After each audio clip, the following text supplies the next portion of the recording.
Welcome to Crushgasm, the podcast dedicated to the highs and lows of crushes from their first to their worst. We're going to cover them all with a cascade of characters, including our guest today, someone dedicated to normalizing the way we talk about sex, the Sexistentialist, a veggie lover, dungeon master, sex educator in progress, and karaoke star who is here to talk not only about her podcast, Sexistentialist, but also her crush on a guy from a galaxy far, far away. And no, not Baby Yoda, but yes, Luke Skywalker. How are you? Hello, I'm so good and so happy to be here. And love the Baby Yoda comment, though. I guess Baby Yoda really is like the trendy Star Wars cutie of the last couple of years. He's an icon, a star. We love him. He is so cute. He is the reason I watched that show and I am addicted.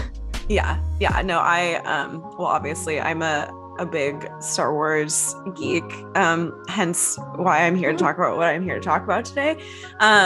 But Baby Yoda truthfully is a critical moment for Star Wars fandom across the world, I think. The voice of a generation. The voice of a generation, truthfully.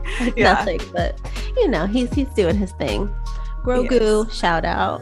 Yeah, hashtag Grogu. Love Grogu, always Grogu. Grogu is love, Grogu is life. That's a tough name to say 8 times in a row, but... Oh, yes. So we just call him Baby Yoda. That's who he is. Yeah. So your crush goes like way back because like your parents are these big movie lovers and they popped on Star Wars before you were like even in kindergarten. Mm-hmm. So was your like crush on Luke Skywalker sort of instantaneous, or did it take a few rewinds of that VHS for it to start popping? That's a great question. Honestly, I was so young that at least in my mind now, as an adult, it felt like it was instantaneous. It is possible there have been multiple rewatches. I think like while I was watching a bunch of Star Wars movies as a child, my mother also had me watching too many Julia Roberts movies. And I think I got in my head somewhere that as a woman in a heteronormative society, I was destined to fall in love with a, straight dude somewhere, no matter like, this galaxy or the next. And so I think that probably coincided with my Star Wars consumption. And I was looking to latch on to a sprightly young man, that I could one day marry and have, Baby Yodas with. So yeah, I think anyone who's a Star Wars fan sees the original trilogy and latches onto Luke as either a character that they relate to or look up to. And I, as a young gal, was no different. I wanted to be Luke Skywalker in terms of this like benevolent being, but I also thought that he was really stupid cute. And I was like very confused and conflicted when he has this like weird kiss with Leia, which like at the time of watching the movies as a kid, I hadn't quite like processed that they were siblings / that was incest. And so at the time I was like, I can't believe that he kissed another woman. Like, wow, rude. We're like married. So you are my betrothed and you are kissing Carrie Fisher on television. Excuse you. Yeah, no, I think at a young age I was like looking to have crushes on anything that moved, probably because I was like, just ready to get at it. And Luke was just adorable in the first one. He was like naive, and then he like really comes into his own in terms of his oneness with the Force. That's hot for me. Well, you said that your parents were watching a lot of Julia Roberts movies. Was it like Pretty Woman like that? Because I remember at 5, I was obsessed with Pretty Woman, and all summer I wore a little bathing suit and cowboy boots, and I strutted up and down the street. Don't know. I was like, I wanted to be her in Pretty Woman. So did like those movies kind of help you maybe not totally grasp the concept of love and romance, but definitely put it in your head? Yes, definitely. I at a young age, because I had just been consuming, so much media. Again, like you said, my parents were movie lovers, and they put me in front of a movie screen, both in theaters and at home, at like a super young age. And so I was consuming everything in movies like Pretty Woman, Notting Hill is like a later Julia Roberts one, Runaway Bride, My Best Friend's Wedding, like anything where it was like, okay, iconic, beautiful, like idealistic woman from Hollywood gets a man to love her. For me, I was like, oh, that is how relationships are supposed to go, or rather that's like what my role in life is to be, right? Like as a woman is to, be a pretty woman and get someone to fall in love with me, which, I'm still a hopeless romantic, but I have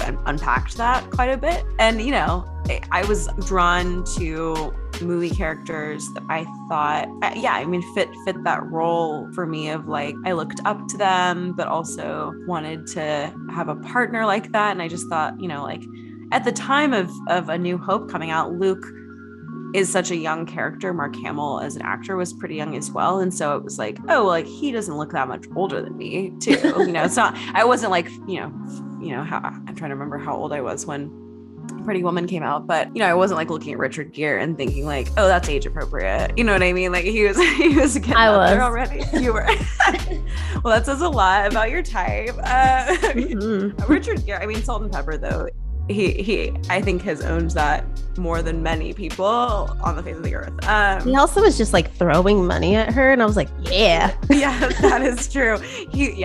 I would love to be sitting in a bathtub and have someone just like drop a stack of money for me to go shopping with. Like, amazing. I don't have a sugar daddy, but in another life, perhaps that would have been a path that I had sought out. But yeah, young Luke was like in my head, 10 years older than me as a child. It was probably much more than that. And of course, I hadn't taken into account that the first movie came out in 1976. So it's just a bit of an age gap. But like you said, you were crushing on sort of anything that moved in terms of movies. Were you like, was Luke sort of like the first big crush then that you remember? Or were there like little ones before that? Yeah, so Luke was absolutely the biggest one. I really thought that I was going to like someday meet the actor who played Luke. I did have an understanding that Luke as a person wasn't real, that he was a fictionalization of this saga.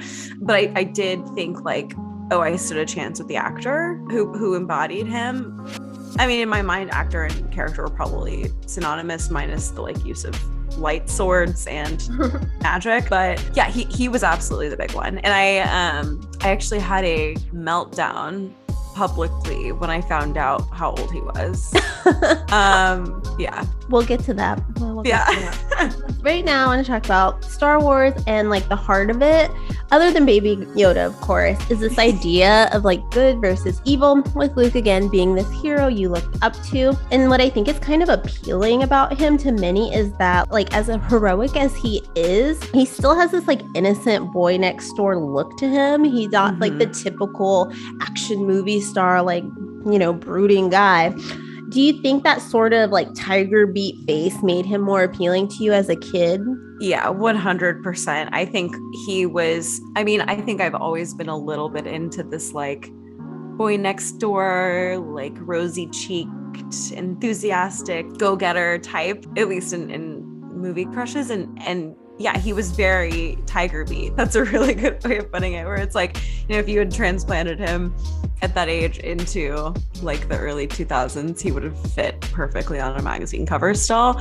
And he was the epitome of goodness in this series that I had been raised on. And so I was a really young child when the Phantom Menace came out, and I was like, I saw all of the prequels in theaters, and so that like reignited it for me too. I was watching the original trilogy at home and then the prequels in theaters, and through all of that, like Luke is the beacon of hope, but he also like is like a cute little farm boy who like is nice to robots and like defends the people who need protection from a corrupt empire. And not to hate on Luke Skywalker, very handsome guy, but like Harrison Ford was right there, and he is like fine as hell in the earlier movies. So like, were you just not feeling Han Solo? Yeah, it's a really good point, and also something as an adult, right? I've had to like rethink what my type is, because I agree in hindsight, like Harrison Ford was the sexy one, definitely. Like actor-wise, Han Solo was kind of he's arrogant, right, as a character, and so he would be like the fuckboy of the Star Wars universe in hindsight, but he was hot. Like, oh no, 100%. And I think that's totally what it was. Like if you think about a more probably like age appropriate comparison, like when I was into Sweet Life of Zach and Cody, I was always into Cody because Cody was like the sweet one. And so like I think that for me that's always been a trend. So they looked exactly the same. Yeah, I was like, I want the one who bakes and writes poetry, like that. Like, and I think in my head Luke was that he was soft, and I wanted someone to be like cuddly and romantic as opposed to insulting me to flirt with me type, like totally like fuck boy energy was not what I was picking up at a very young age. Well, that's good. That's healthy. Yeah. I mean, I probably I could have revisited that mindset in high school a little bit, but as a child, at least I was like, I want a good boy. And that is Luke Skywalker, even if he's less hot. And you've said on Sexistentialist that you grew up in a pretty like open and honest like home when it came to sex. Like your parents weren't like ones to cover your eyes during those naughty scenes that some parents do. Because of that, you sort of like you came to know what sex was at an early age. I'm like wondering, with your crush on Luke Skywalker, did it ever mature in regards to like, ooh, when you hit puberty, or did it stay kind of this like innocent G-rated crush?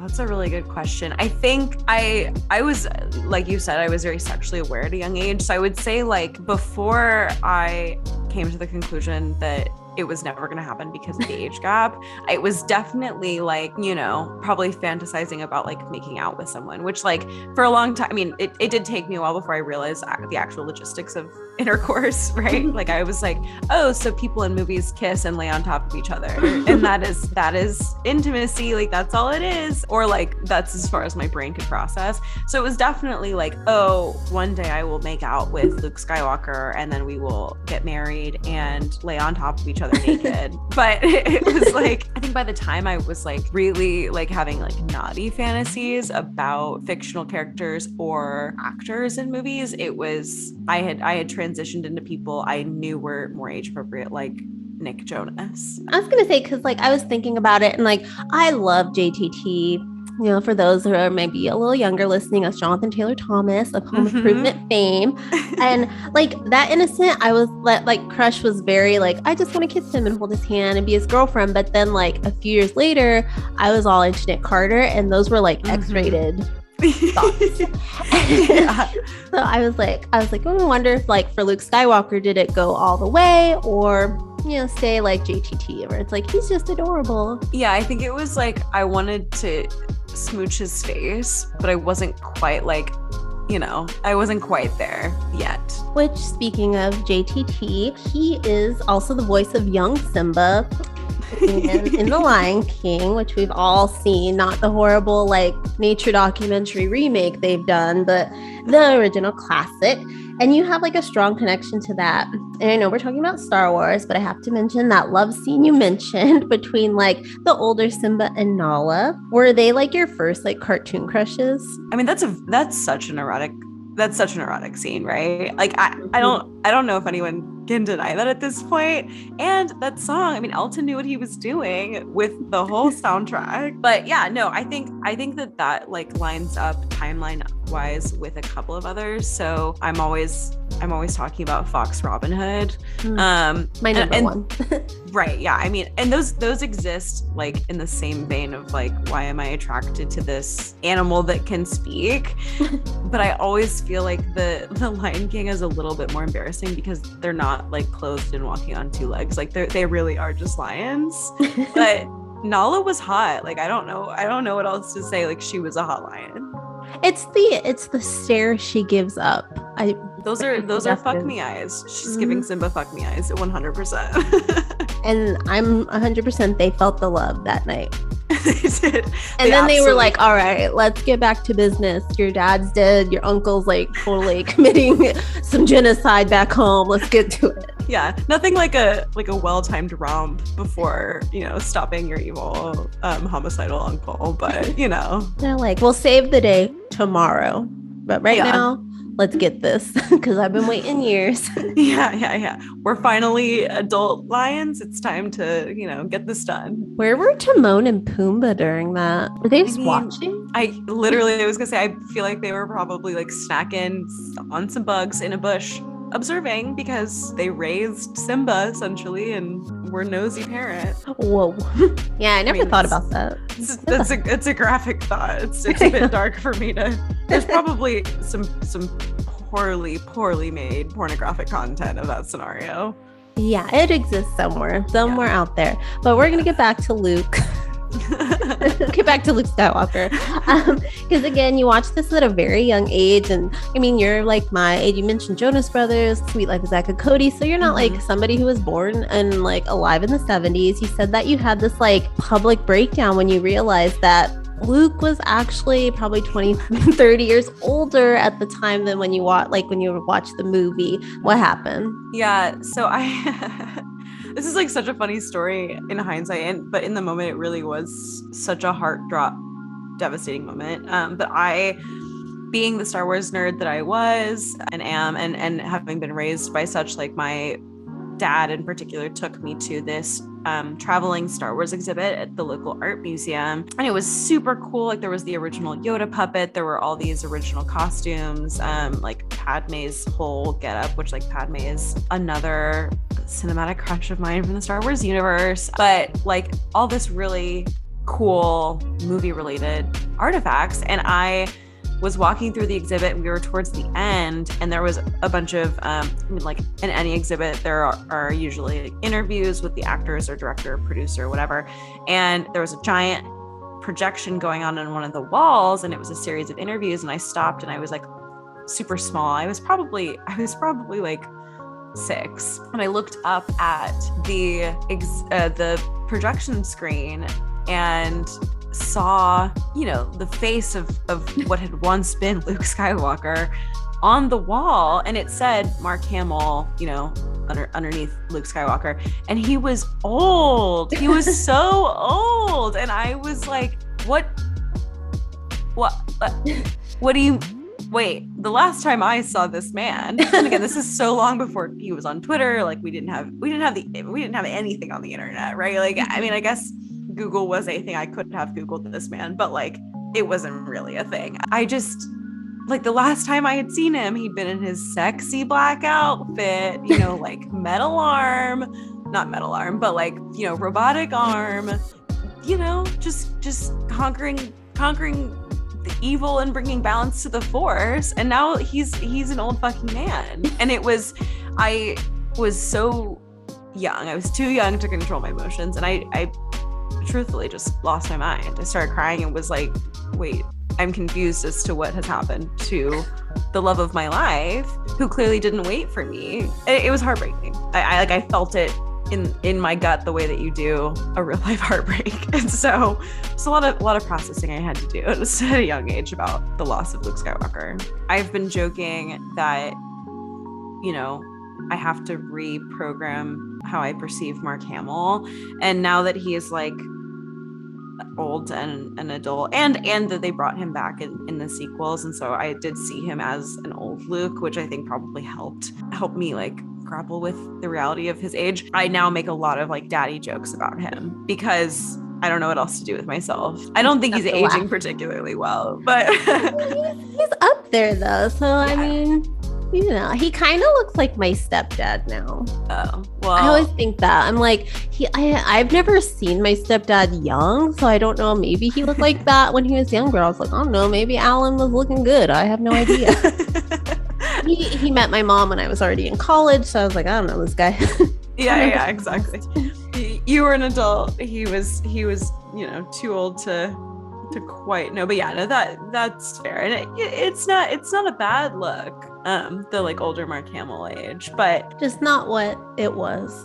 Yeah, he's not the boy next door anymore. You mentioned Padme, and we also talked about Nala, and because you grew up in this like very like open home, when you were crushing on Nala and then Padme, did you kind of know what that meant? Because I talked to somebody who they liked Drew Barrymore around 8 years old, but they were kind of more in a, like, not a conservative home, but more of a like, let's close our eyes at these scenes home. So they didn't really know what it meant to like Drew, but did you? That's a really good question. And I would say no, like not, I mean, I did a little bit. And I think, you know, even though I grew up in such a sex positive household with super open parents, I still was inundated with, you know, again, this like Julia Roberts type media, and just like, you know, I grew up in the South. So like society's expectations for me were very be straight, get married, have babies, which I'm engaged to a man, so like Dick did win in the end, but like I don't really like in our relationship, like we don't really buy into gender roles, and like I don't ever want to have kids, so it's like I've transitioned away from some of that ideology. But I think it took me until like the third Star Wars movie coming out, Revenge of the Sith, where I think I started saying things like, oh, I'm straight, but if Natalie Portman or anyone who looked like her showed up to my house and wanted to have sex with me, like I would say yes.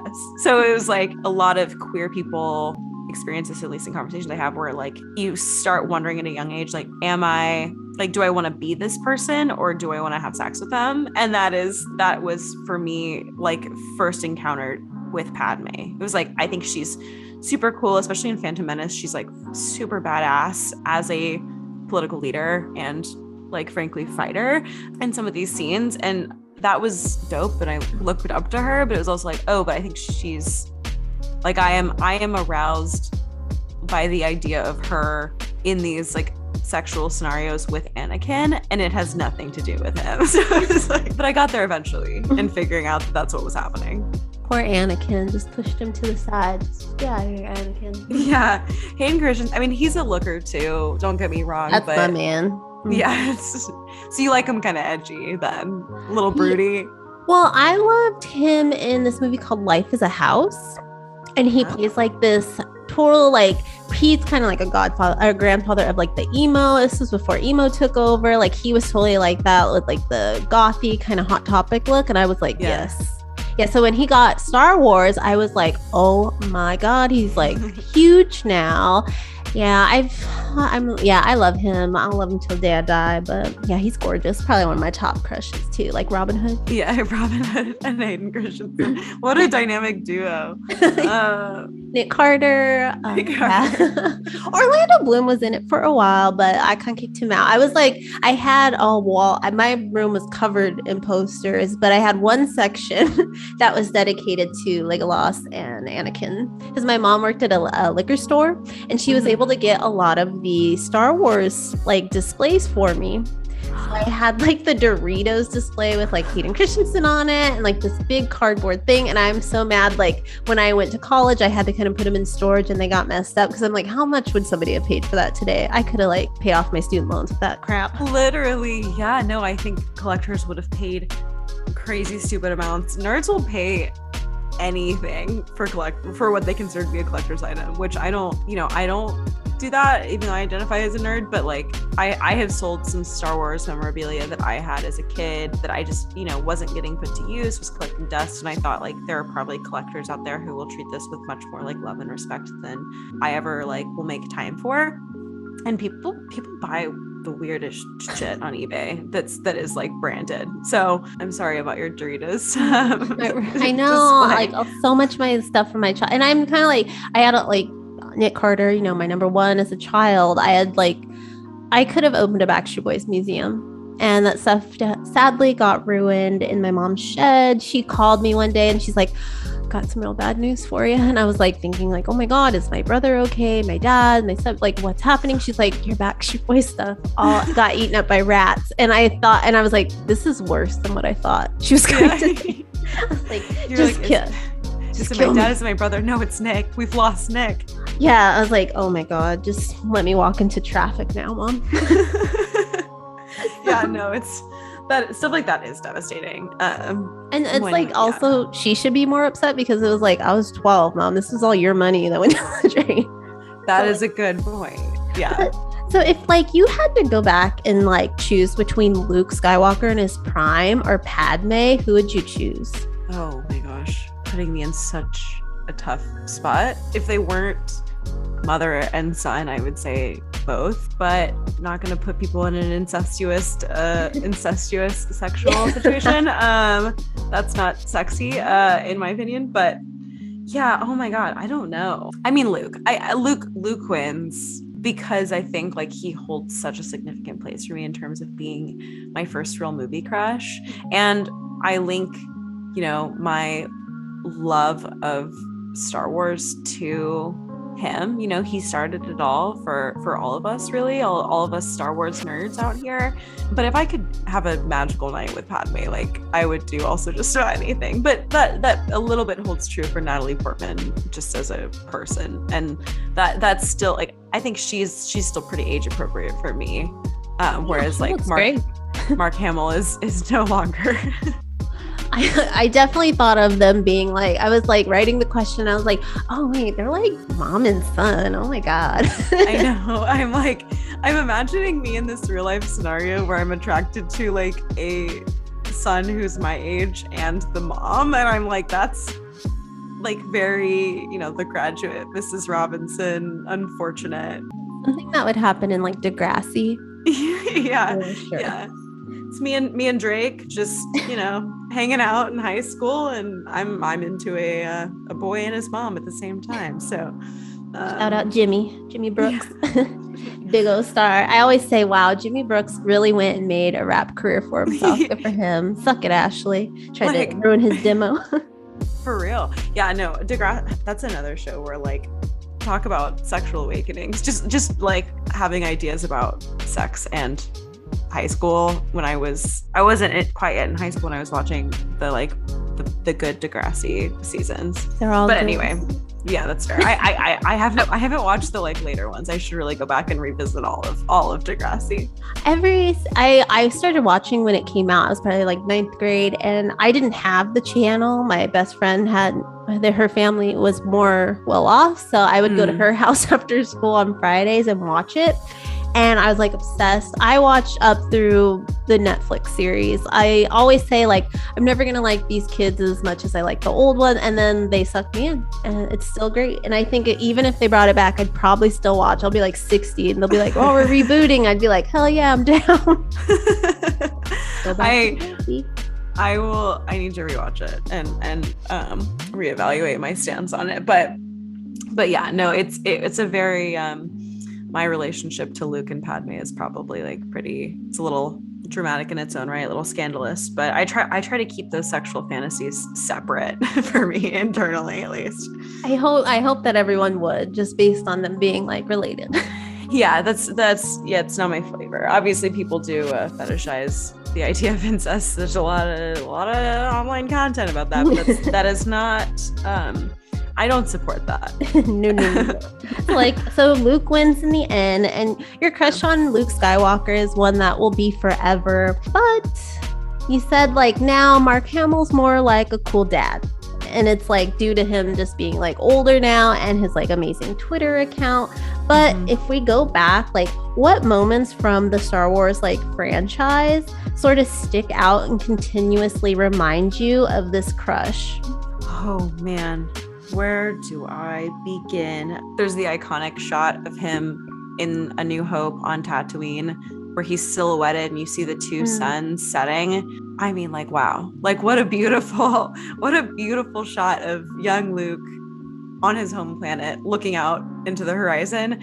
Like, my heart is racing just thinking about that shot. And some of that is probably like, I'm a fan and that's like an iconic shot, but like, wow, what a beautiful, like if I saw my now real life adult human partner in that same scenario, I'd be like, wow, he looks just like Luke and is beautiful. He doesn't look anything like him really, but in the setting. So that's probably like the first one that comes to mind. I think when he rescues or attempts, well, yeah, he does eventually successfully rescue Leia, but when Leia's like in the, you know, bikini nonsense and Jabba's got her by a chain and he shows up with like his hooded cloak, that's like next level, like good boy next door turns edgy, some of that Hot Topic vibes, but in another galaxy far away. Kylo Ren. Yes, yeah, exactly. Like that also really does it for me, where he's, you know, still wholesome. He's there on a rescue mission, but he's like wearing all black and is aging a little bit, looking a little bit more, you know, like kind of like a bad boy with a good heart. So say this bad boy with a good heart, you lived in the Star Wars universe, all right? And you were alongside Luke, like, you know, okay, we get where you like, he kissed Leia and you're like, oh, that's a little weird, but you got over that. And you guys could like live together.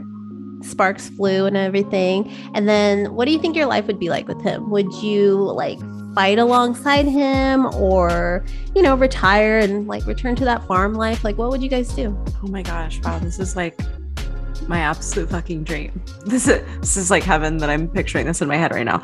I think like I would hope that in this scenario I'm also force sensitive, so that way, you know, I could train alongside. So Leia, you know, eventually does training of her own. So if I could like train alongside them, so that I would be capable of, you know, like helping teach future generations of Jedi, or help if there was like a new evil or someone that we needed to work to break down together. Like, I would love to do that.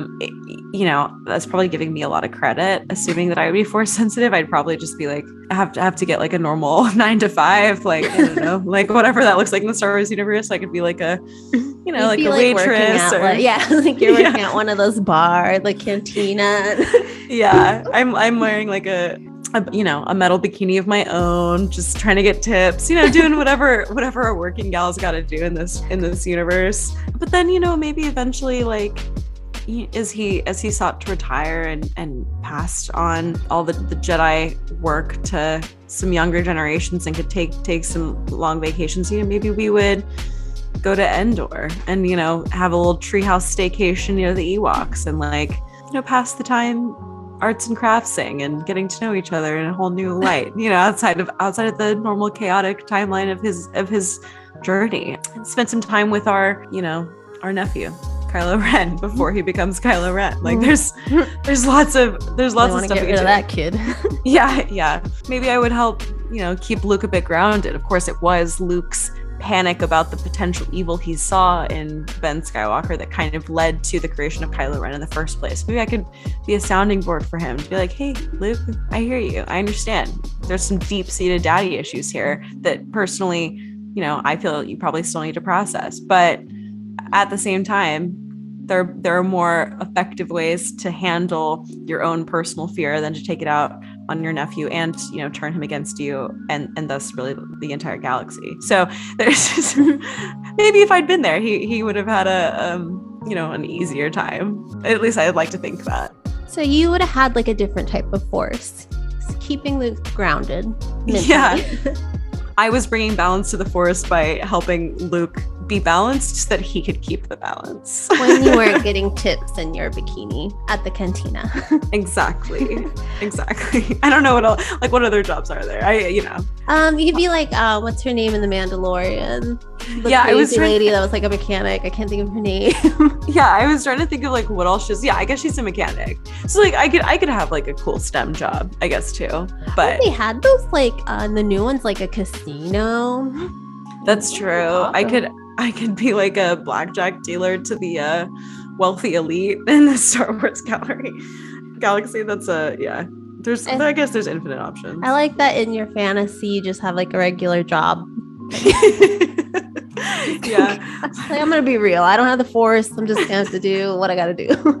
Like, I would love to be able to use a lightsaber.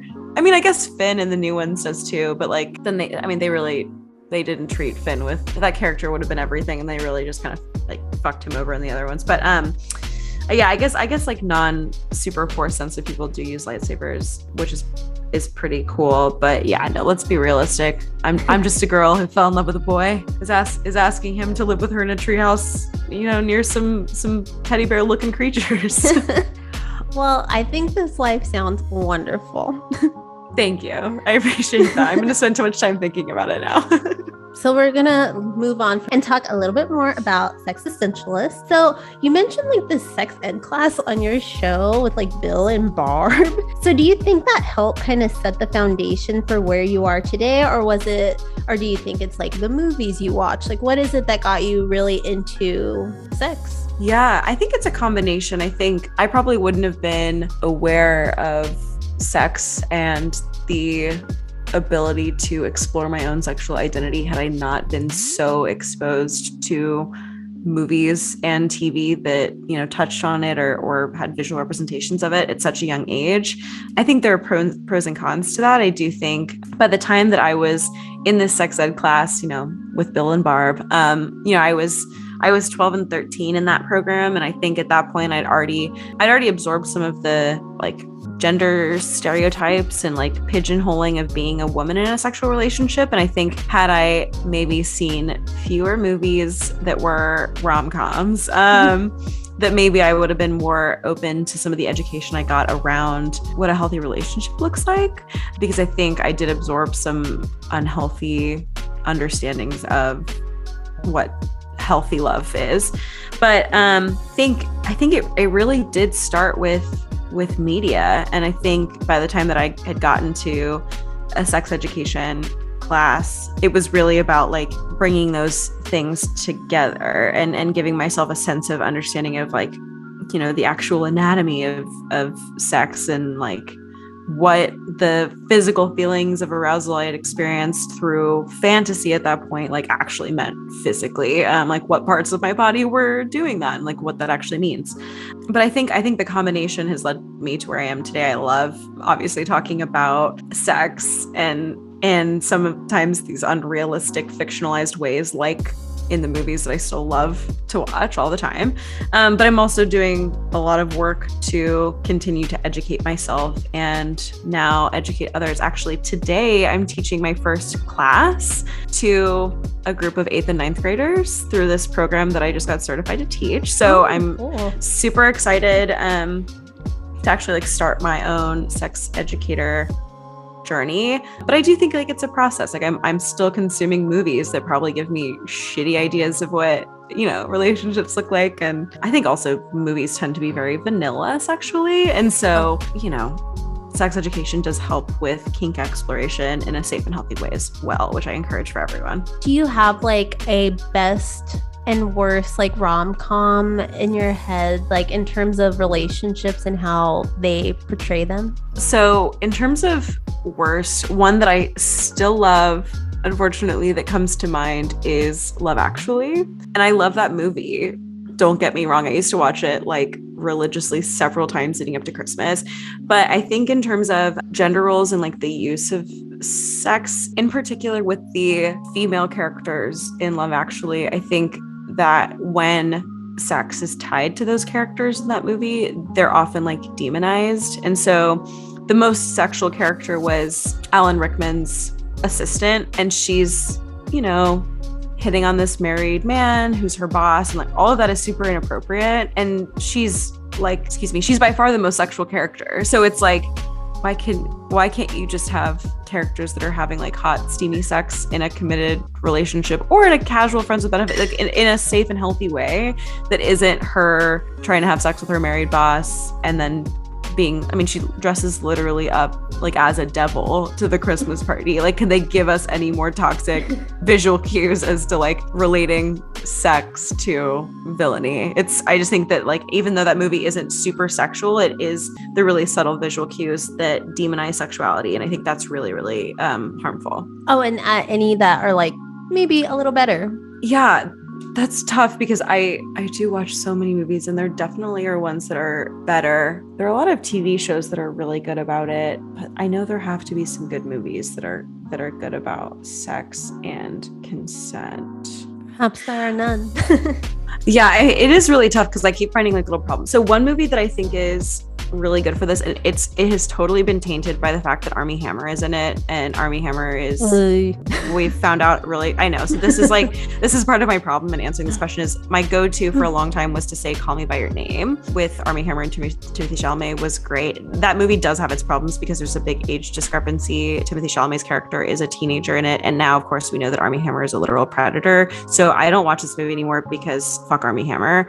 But I think that the sex scenes are really beautiful, and And considering it's between, two people of the same gender, and oftentimes we find that queerness is fetishized or hypersexualized in media, and this is like a really romantic, beautiful, and tender sexual relationship, that used to be my go-to, is like, this is a really great visual portrayal of sex and consent, but now that's been kind of shattered. So No, Army Hammer, what a wild story.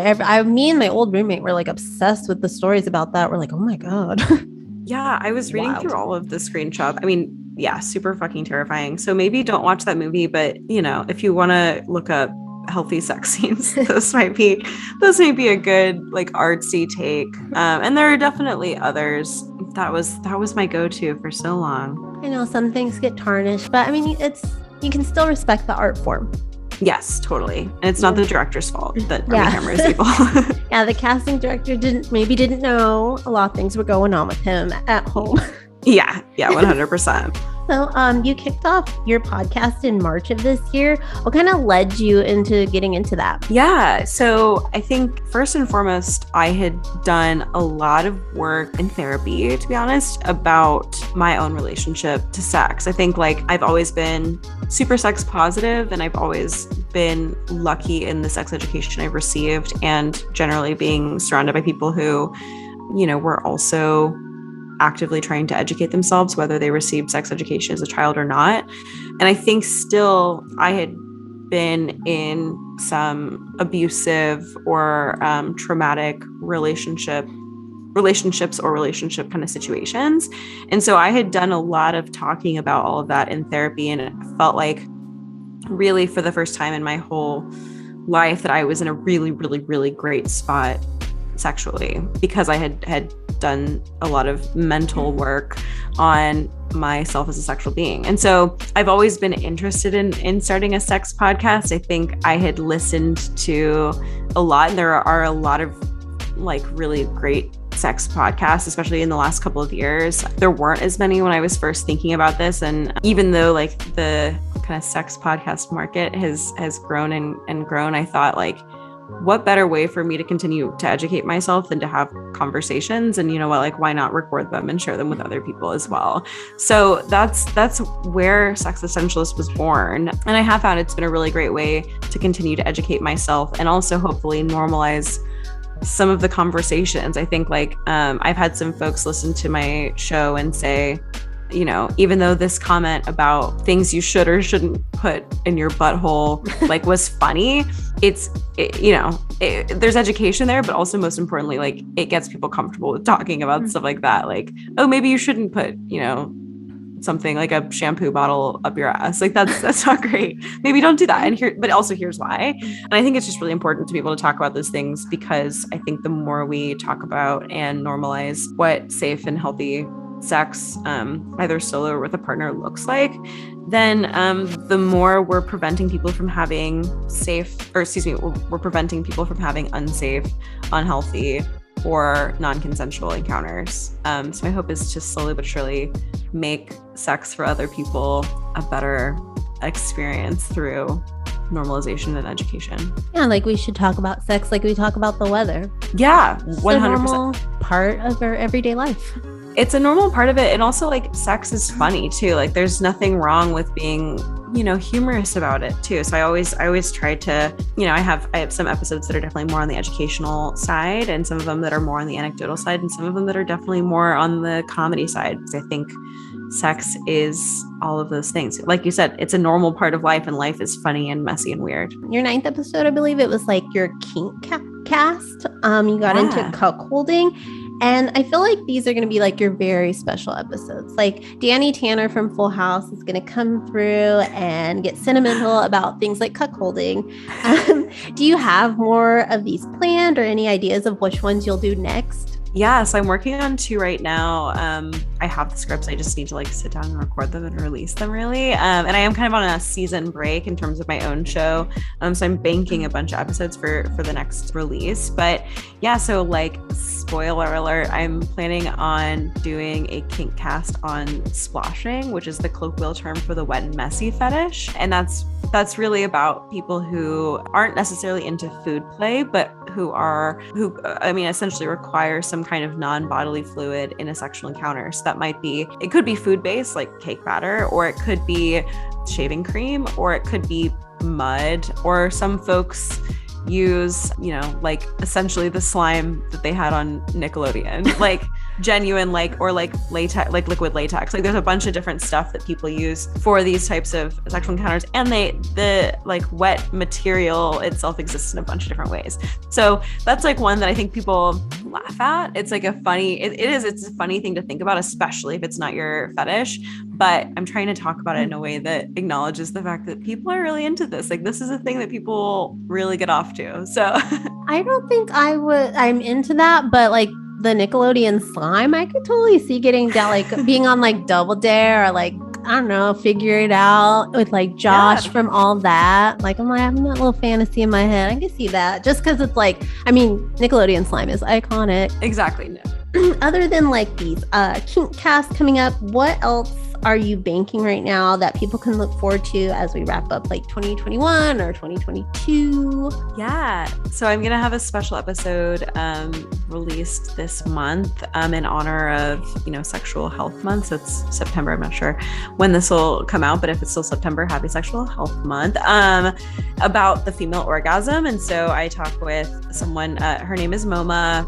You can follow her at Aware Moma, who helps women who experience anorgasmia. And she talks a lot about the physical aspects of the female orgasm, but also some of the psychological stuff, which is oftentimes more important in achieving an orgasm. And so there's a lot of anatomy and science, but also some psychology there that she talks about. And it was really fun to have like a female orgasm expert on the show. So I'm going to be having that out, and I'll be doing kind of like special bonus episodes for the rest of the year, more kink casts, more impromptu solo recordings and interviews. And then I have episodes talking about physical response cycles and arousal, attachment types, sex work, like male anxiety and performance anxiety in terms of sex, dating, and reading body language when you're early stages of dating. I mean, there's a lot there. I'm having a lot of conversations with a lot of really interesting people, and getting back on the horse after a breakup is another one I've done. I mean, I have a bunch. So I'm, as usual, trying to cover everything from the physical part of sex to some of the emotional stuff, more of the like relationship side, less necessarily physical side. I mean, there's a ton, but I'm just excited for all of it and excited for folks to listen to it and enjoy. Sounds like you got a lot of things going on, educating from one point to another. Love it. I try. So can you tell people where they can find you online? Yeah. So Sexistentialist, that's Existentialist with an S. So SCX. Can I even spell it out loud? Maybe I won't even try. I'll put it down there. Yeah. You got it. Sexistentialist is on Instagram at SexistentialistPod. We're also on Spotify, Apple, really anywhere you can listen to a podcast. So like, if you're an iHeartRadio user, go for it. She's there. And I'm, my DMs are always open if you're, an expert in some kind of sexual area, or if you have a lot of experience in an area, or just want to share an anecdote or have a question. I am around, and, slide into my DMs. I'm here. Well, thank you so much for taking the time to talk to me about your Star Wars crush.